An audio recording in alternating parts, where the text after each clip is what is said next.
Сәлем достар, сіздермен Салтанат. Бүгін сіздермен жылқы етінен еті жұмсақ, картошкалары езілмейтіндей қалай қуырдақ жасауға болады толық рецептпен бөлісетін боламын. Ең алдымен бізге қажет заттардың барлығын жуып, турап дайындап аламыз. Қазанымыз қызған соң майымызды шыжық етіп шыжғырып аламыз. Дәл осылай өзінің майы шыққанша барлығын шыжғырамыз. Шыжықтың майына аздап ақ май құямыз. Қызып тұрған майымызға сәбізімізді қып-қызыл етіп қуырып аламыз. Қуырылған сәбіздерімізді бөлек ыдысымызға саламыз.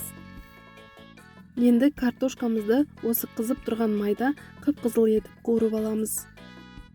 Картошкамызды да бөлек ыдысымызға салып аламыз. Қазанның оты міндетті түрде жоғары болып тұру керек, сонда картошкаларымыз қып-қызыл болып қуырылады. Келесі етімізді қызып тұрған майымызда қып-қызыл етіп қуырамыз.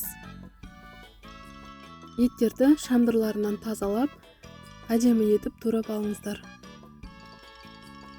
Етімізді бір қызартып қуырып алған соң дәмдеуіштерімізді саламыз. Сарымсақ, қара бұрыш, тұз саламыз.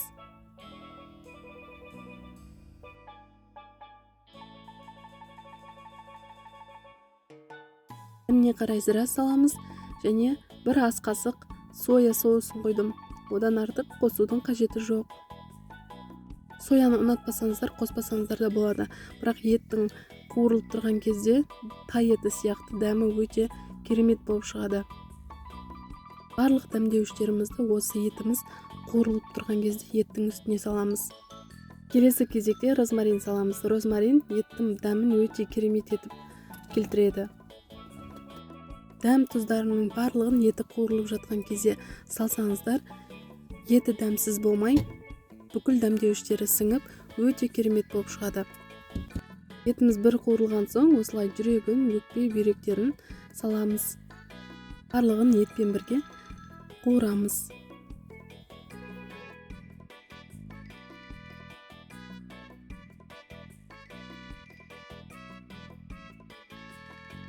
Барлығы қуырылған соң шыжығымызды, 1-2 жапырақ лавровый лист және пиязымызды саламыз.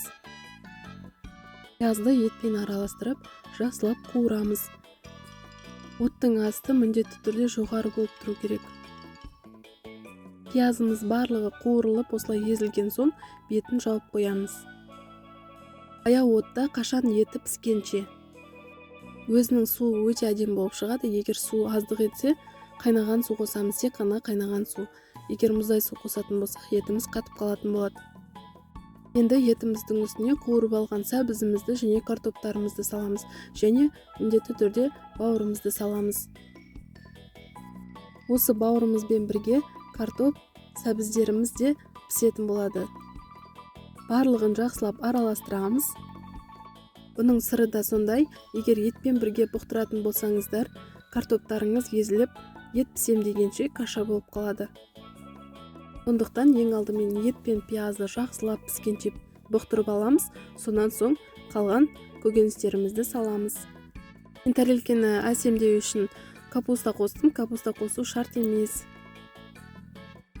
Капустаны тәрелкеге салып, сонан соң үстіне қуырдақты салатын болсаңыздар, өте әдемі көрінеді және дәмді көрінеді.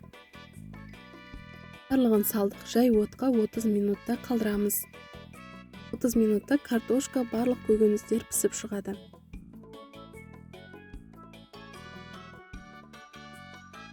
Өте дәмді болып шықты. Міндетті түрде жасап көріңіздер. Менің рецептерім сіздерге ұнайды деген сенімдемін. Қараңыздаршы, еті де, көкөністері де сол қалпында өте әдемі болып шықты. Егер қуырдақ жасап еттеріңіз піспей қалып жатса, міндетті түрде осы рецепті пайдаланып көріңіздер. Рецепт ұнаса лайк басып, пікір қалдырып, каналыма тіркелуді ұмытпаңыздар.